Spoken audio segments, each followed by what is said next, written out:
اور بخت نصر یہ بھی کافر تھا۔ یہ دو حاکم ایسے گزرے ہیں زمانہ ماضی کے اندر کہ ساری زمین پر ان کی حکومت تھی اور یہ سمجھے کہ ان کا طوطی بولتا تھا، لیکن اسی طریقے سے اللہ رب العزت نے دو ایسے حاکم بنائے ساری زمین پر کہ وہ حاکم جو تھے نا وہ مسلمان تھے۔ ان میں سے ایک کون تھا؟ سکندر ذوالقرنین تھا۔ اب یہ جو سکندر ذوالقرنین ہے یہ حاکم کیسا تھا؟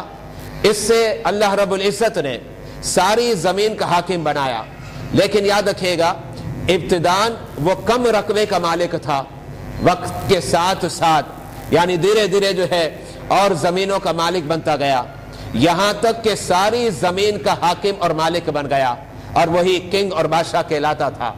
لیکن یہ بات میں آپ کے سامنے پیش کرنا چاہتا ہوں، درس نظامی کی کتاب ہے اور وہ فارسی کی کتاب ہے، اس کتاب کے اندر یہ بات لکھی ہوئی ہے کہ سکندر ذوالقرنین سے کسی نے سوال کیا، اور وہ سوال کیا کیا؟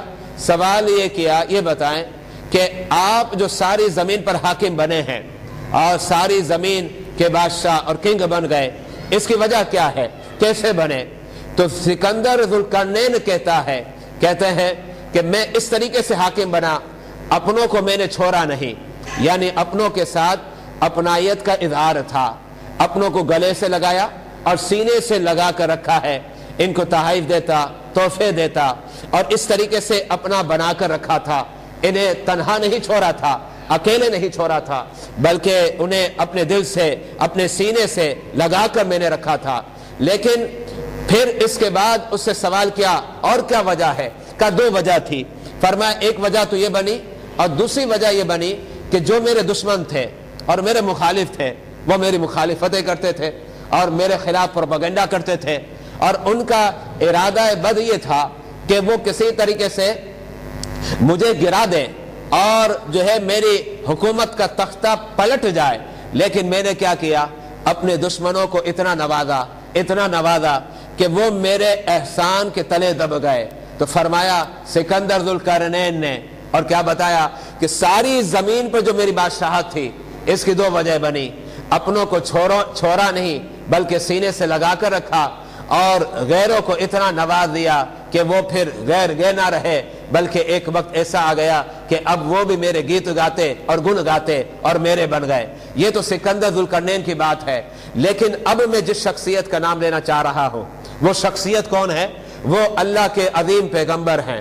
اور یاد رکھیے گا وہ پیغمبر تو ہیں، نبی تو ہیں، لیکن رسول نہیں ہے۔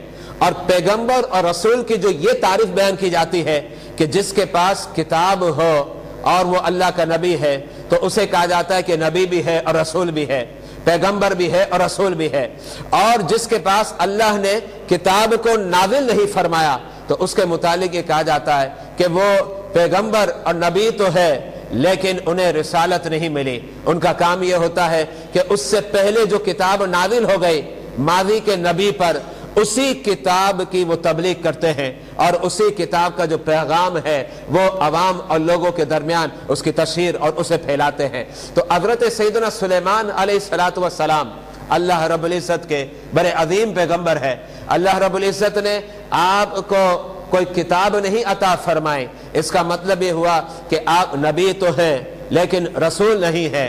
اور اتنے عظیم نبی اور پیغمبر ہیں، اللہ رب العزت نے ایک مقام پر نہیں بلکہ قرآن کا مطالعہ کریں تو متعدد مقامات پر اللہ رب العزت نے حضرت سیدنا سلیمان علیہ السلام کا تذکرہ کیا، اور اللہ ان کی شان کو، ان کی عظمت کو، ان کے مقام کو، ان کی رفعت کو اللہ رب العزت میں قرآن میں جا بجا بیان کرتا ہے اور ذکر کرتا ہے۔